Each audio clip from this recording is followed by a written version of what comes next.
All right. Well, hey, NABJ family. Hey, Boston. I'm Marie Torres. I'm candidate for secretary. I'm currently the deputy director of NABJ's Region 3.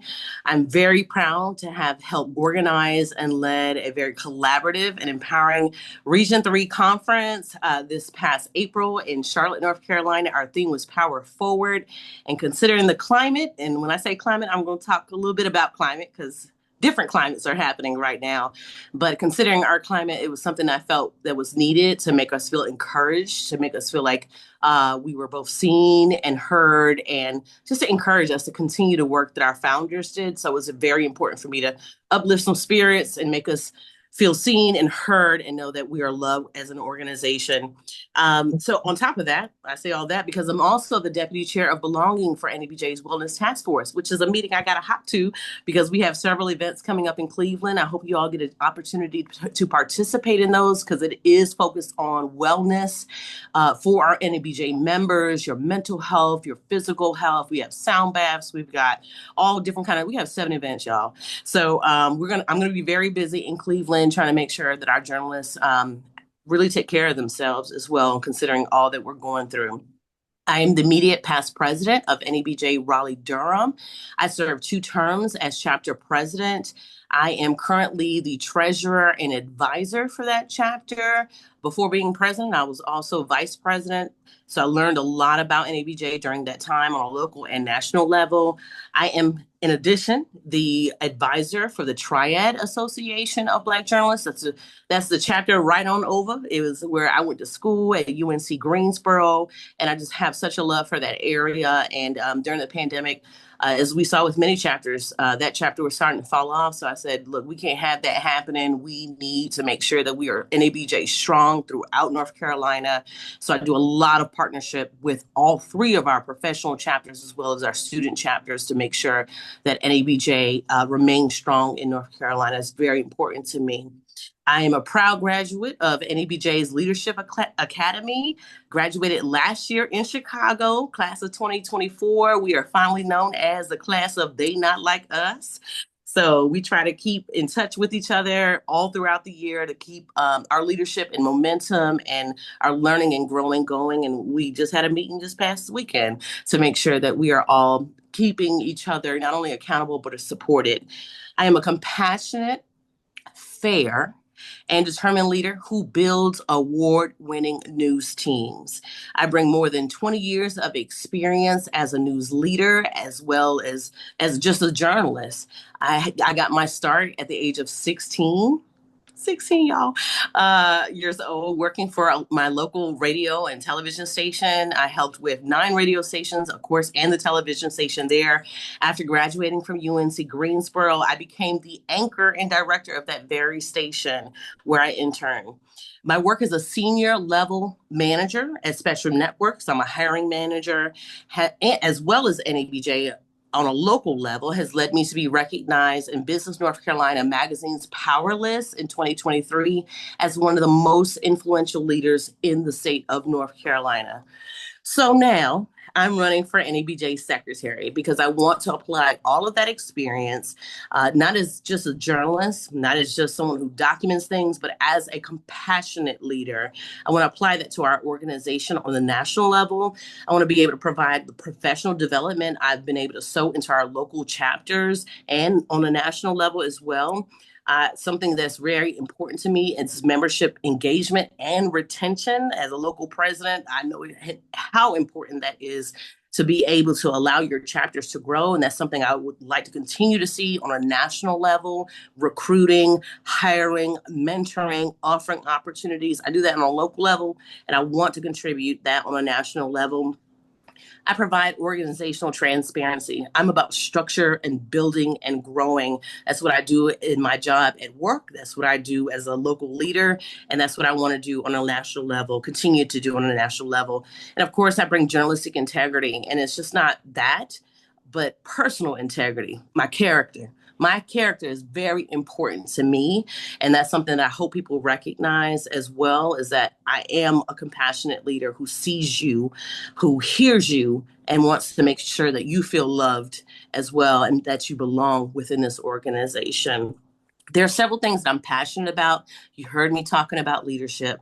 I'm very passionate about mentorship, raising up the next generation of us so that they have someone's shoulders to stand on, just like we had someone's shoulders to stand on our founders and our own mentors. I'm also passionate about good mental health. You hear me talking about the Wellness Task Force. Good mental health, not just mental health talk, but good mental health, making sure that we're able to survive and thrive in this industry and as human beings being able to be seen as whole. Something else that I'm very passionate about, as I talked about, was climate. Climate change and weather is so important to me. It is the bread and butter of most of our news industries. It's something that impacts everyone, but it disproportionately impacts people of color.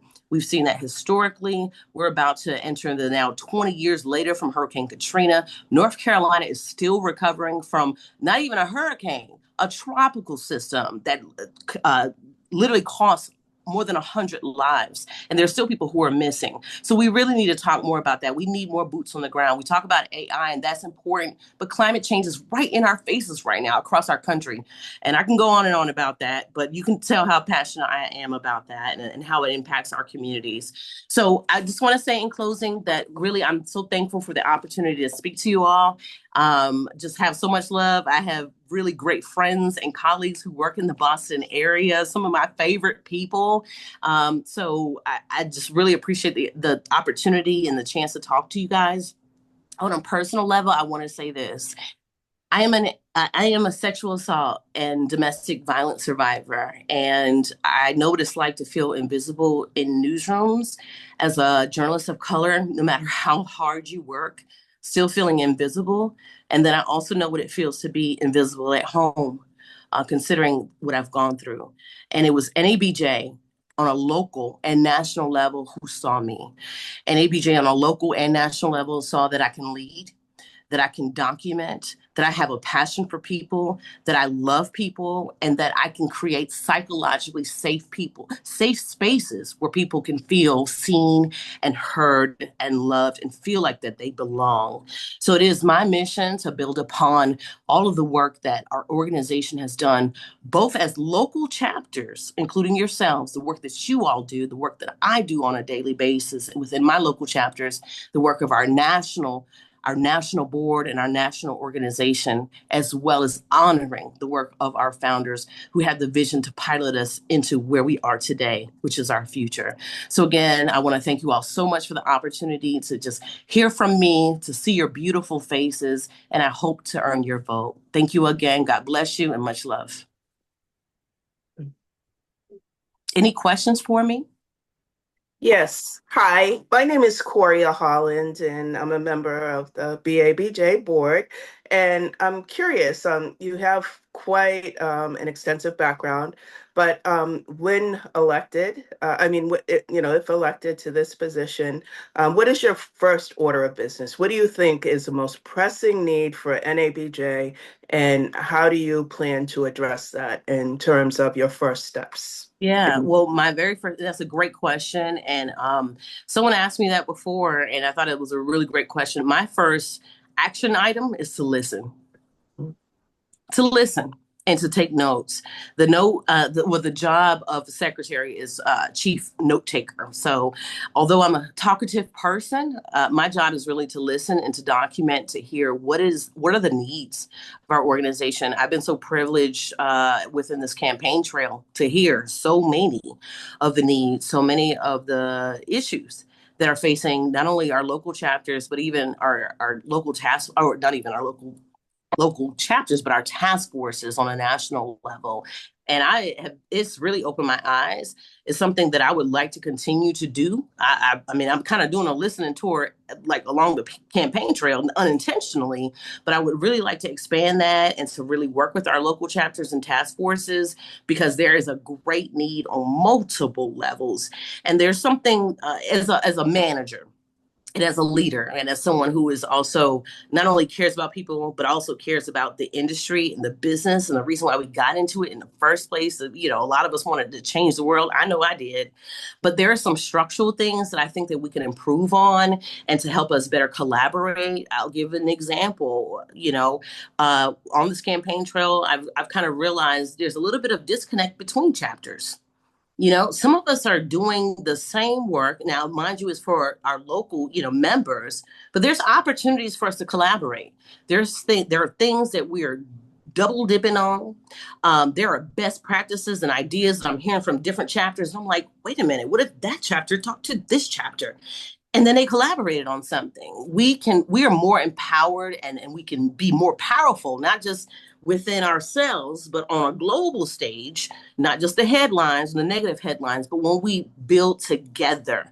And that's something that I would really hope to bring, other than just a note taker and just a listener, but helping us unite together, whether that's more organizational means, whether that's a calendar where we book stuff and book stuff out and say, hey, you're doing this. Can we collaborate on that? So those are the things that I'm looking forward to doing. And I think that comes with a just news experience and just managerial experience. You're seeing people doubling up, and like y'all could be a whole force together if you just knew what each other was doing. So I think that communication line is important, as well as, of course, making sure that all of our members know exactly what's going on. I would love to be a part of more of your local meetings, task force meetings, because an email, sometimes we know we get a blast with a billion emails. I know I do in my job, a lot of emails in a day, and it's easily to miss stuff. But if we have that face-to-face value, mind you, we're virtual, but still, hearing it from the board itself, I think is so important, so that everyone stays in the know. And that's what I hope to be able to do. Thank Thank, you. Great question. thank you. Any other questions? Ask me anything. Can you put your contact information in the chat? Yes, yes. I may have to dip off really quickly because I'm trying to organize, help with about 7 events our wellness task force is doing. But my campaign manager, Deetra Miller's on the line. Deetra, do you mind helping me out and just dropping some of that information for me? And if not, I can absolutely do it. Okay. I think it was a thumbs up. Any other questions? I have a question for you guys. What are some of the issues, if I'm allowed to, what are some of the issues that you all feel like you're facing as journalists in this industry and within NABJ? I'm taking notes. Well, don't. I don't want to be the one who asks all the questions, but okay. So I'm in communications, public relations, and of course, BABJ has a wide range of members, and I would like to see NABJ just be more inclusive of comms people.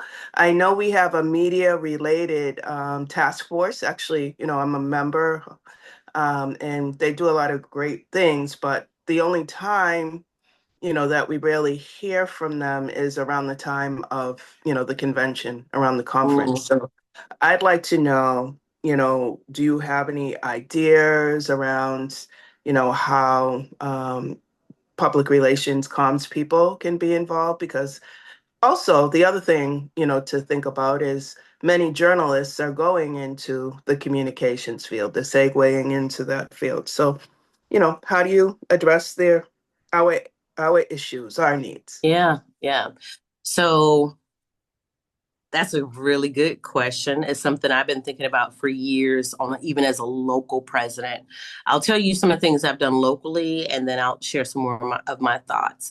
We had bylaws, and as many of y'all, of course, have bylaws for your local chapters. And I realized that with our evolving industry, it was not as inclusive. My campaign manager, Deetra Miller, is also in the public relations atmosphere. She has been a huge resource to me as a news manager, as a journalist, in finding contacts, knowing the right words to say, what doesn't look good, what does look good, handling crisis that happen. So I have a deep appreciation for folks who I call strategic communicators. A lot of us went to school for the same degree, the same. We have the same educational background, but of course that background allows us to pivot into different areas. Thank God, because considering the way the industry, the fluxes, I mean, even today, hearing about buyouts and mergers and who's laid off and who's staying and all of those things, that's forced a lot of us to be able to pivot. So I think it's really good that we have resources like the our media related task force to help us navigate. So that's where I think that media relations can be a great asset, and where we can lean on as an organization to see how y'all pivoted or where did you start and how does that impact your career. So that's one thing. I've been able to help change the bylaws within my local organization so that our VP of digital wasn't just a journalist. It was open to media related folks, our members. So I've been able to change that to where our parliamentarian can be media related because we need those skill sets as well. So that's what I've done on a local level. On a personal note, I know exactly I know. I can't say myself, but as a friend of someone, my best friend was within news with me. That's how I met her. She and I had were so tight in the trenches, breaking news, all that kind of stuff, and she was laid off by Scripps. And it hurt us both so bad because we had such high hopes, especially as she became a Black manager and was the only Black manager to be laid off within her company. And she's now in public relations working for the DA's office. And we talk about those struggles every day. So I think, there needs to be more visibility if there's not. And I'm glad that you brought that up because that's something I wasn't fully aware of. But I do know that a lot of folks within in the media related field have expressed directly to me the need to be more recognized. I try to do that in a local chapter, and I do think we need to do more on a national level to have that recognition as well. Thank you. I'm not sure if I ran up all my time, but are there any other questions or anything that you all want to share that maybe I can learn?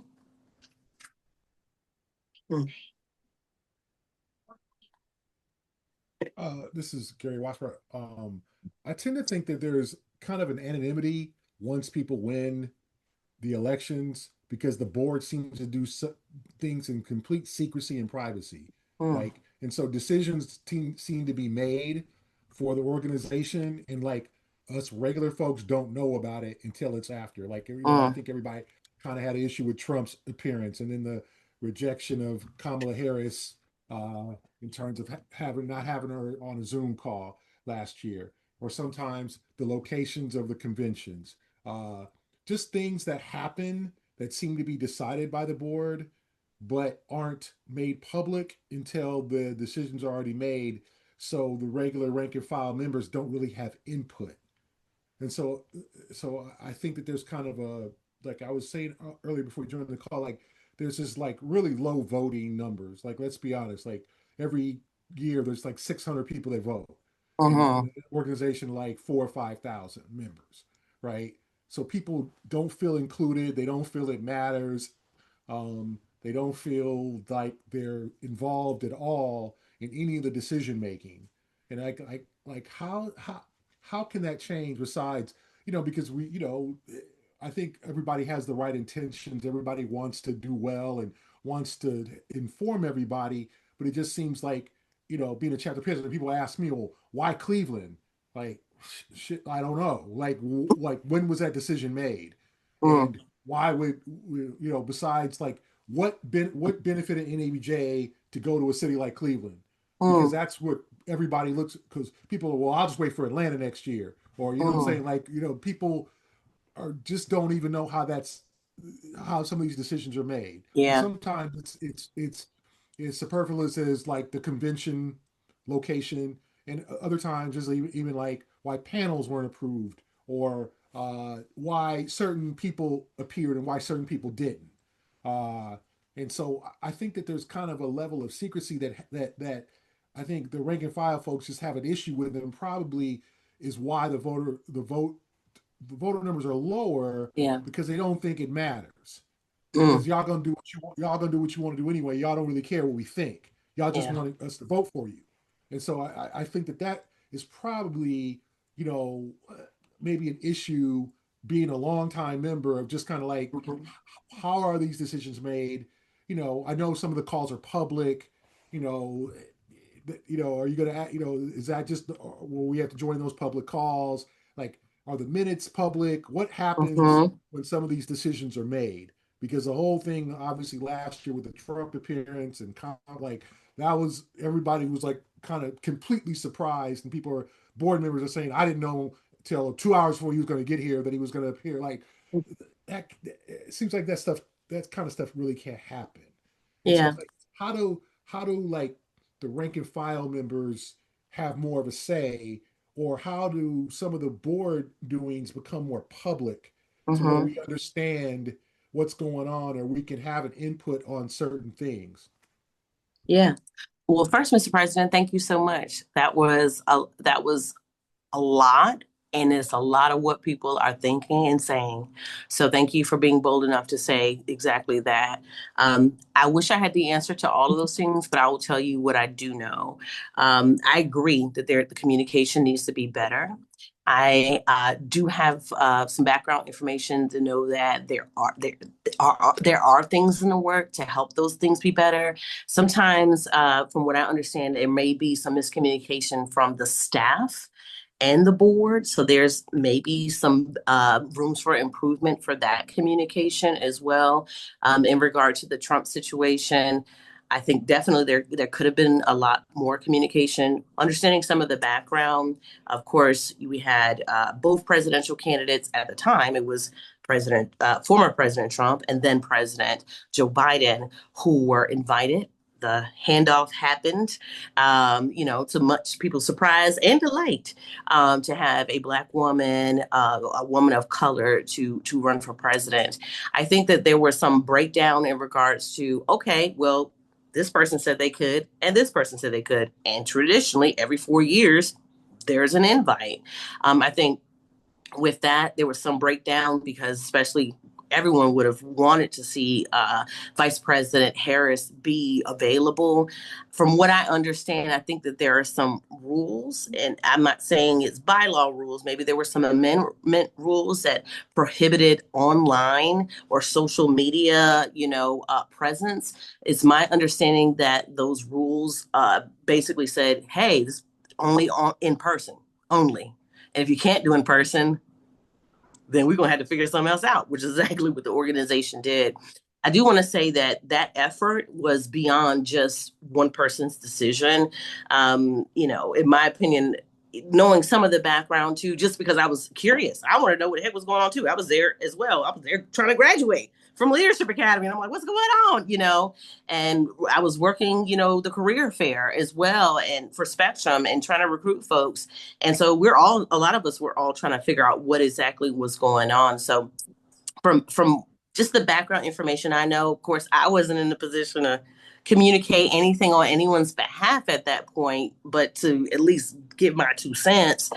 There were some things that were prohibiting us from allowing that to happen. Of course, also Vice President Harris was attending a funeral from a very prestigious, very legendary lawmaker as well. And so I think that there was some breakdown there. The damage control that was happening behind the scenes, if y'all heard any of that stuff from any of the, not just leaders, but anyone who was involved in it, really kept that from being a whole nother fire that it could have really been. So, I think many of the journalists within our organization for standing up to some of those journalists who were on that panel, who who actually came under fire. I'll give an example of Rachel Scott, who thankfully I had the great pleasure of booking for our Region 3 and who was able to tell her story because she was asked questions about how it felt like to be under attack. So I am grateful that our NABJ family stood up and stood beside her. So there's a lot of, things that I feel like that I know in background that I wish that could have been communicated to kind of mend and heal our families so people aren't lost and like, how do these things happen? I would hope that as secretary, if given the opportunity to help be a part of that communications team to say this is what's happening, also with the minutes, making sure that those are available to our members. But I would also highly encourage our members, please attend some of these board meetings. As a local president, I just said, you know what? I feel like I need to be online. right? I need to hear what they're talking about. How does this impact me? I don't want to tell my chapter the wrong thing. Let me hear what national is saying. And a lot of times on these national board meetings, I don't see a lot of attendance, even from local presidents. And so how are local presidents able to communicate to their chapters what's going on? So I do think to some degree it is a two-way street of if we're all passionate and we're all invested, let's be on those board meetings, those business meetings, chime in right then and there. But I do think that there's a need for, as you mentioned, more inclusion and more awareness of what's happening so that we can feel proud of the work that we're doing, especially when it's going to have a national and international spotlight.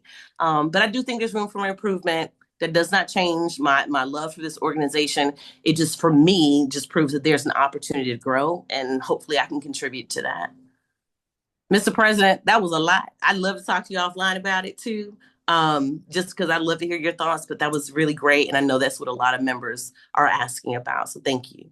Well, thank you for the thoughtful answer. Yes, sir.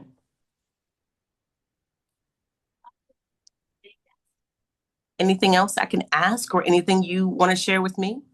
I can go. Hi, Caitlin Smith. So I actually watched the debate a few weeks ago for the board candidates, and I remember how you stood out to me. You were just very warm and welcoming, and I appreciated that about you, hearing you then. And your message tonight, like, it just really resonated with me. So I appreciate you for that. And I know just now you asked if you wanted to hear for our concerns and our issues within NABJ or just working. I think for me personally, I'm just hoping for more advocacy for the emerging journalist group, or just the newer NABJ members who have other career experience but are transitioning to journalism. And I know that the students get a lot of love. Like, I know that firsthand. I did the short course at A&T and everything. But I think it's a little more challenging when you're trying to find footing post-grad or coming into journalism after college. And I know they had a one-day summit in the spring for the emerging journalists, but for the most part, I would say events are targeted to the students or senior level career journalists. So I just wanted to share that I'm looking for more advocacy for those who are in the middle. Yeah, absolutely. I agree with that. I know as a manager, I work with a lot of emerging journalists. You know, our industry has changed so much, especially I'm in market 25, 23. It's a statewide news operation. So we cover like Charlotte, Raleigh, Greensboro, like market 40 something, all the way to like our baby stations that are like market 100, like on the coast. So we have a whole view of the entire state and the different markets. And my job a lot of times is working with emerging journalists. And when I say emerging journalists, I'm not talking about people with a year or two out. I'm talking people right out of college. We're hiring people right out of college in some of these bigger markets. That was unheard of. I had to fight, scratch, and claw for like even the positions that I was in like no market. I don't even know if they had a market for that, but you know, so I definitely understand. And it's so important because you're at the beginning of your career when you really need that support. And it's something that, you know, I've done a lot of college tours where I have talked to students about opportunities and getting in the business and finding mentors and all that. But what happens when you get there?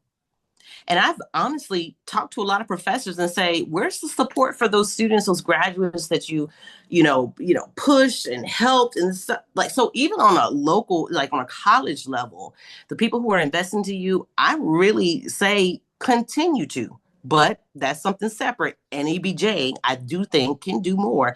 And maybe there's some things that I'm not privy to. So forgive my ignorance if I don't know all of the things that are being targeted to our emerging journalists. But you're absolutely right, especially with this industry where a lot of stations are hiring younger and less experience. Like, we need to be able, as managers, as leaders, to be able to give you the tools to feel seen, because it's hard and it's cutthroat. Everyone's not going to get a manager like I am. I didn't have managers like myself, which actually taught me what kind of manager not to be, of, you know, kind of this old school mentality that you can talk to anybody any kind of way, because you can't and you shouldn't. And people can take legal action nowadays and they're more empowered to. And I say, if that's what you need to do, you do that. But yeah, I do think that there should be more programming if there's not already. And if I find out about any programming, Ms. Smith, if I find out about anything, I will send it your way personally. if that is what you need to help you grow, and not just what you need, that's what a lot of people need, because y'all need to feel supported as well. I hate to say I feel like I'm an old head, but I know exactly what it's like to be in your shoes and not have that support and not feel seen in the newsroom. Thank you for that. Thank you, ma'am.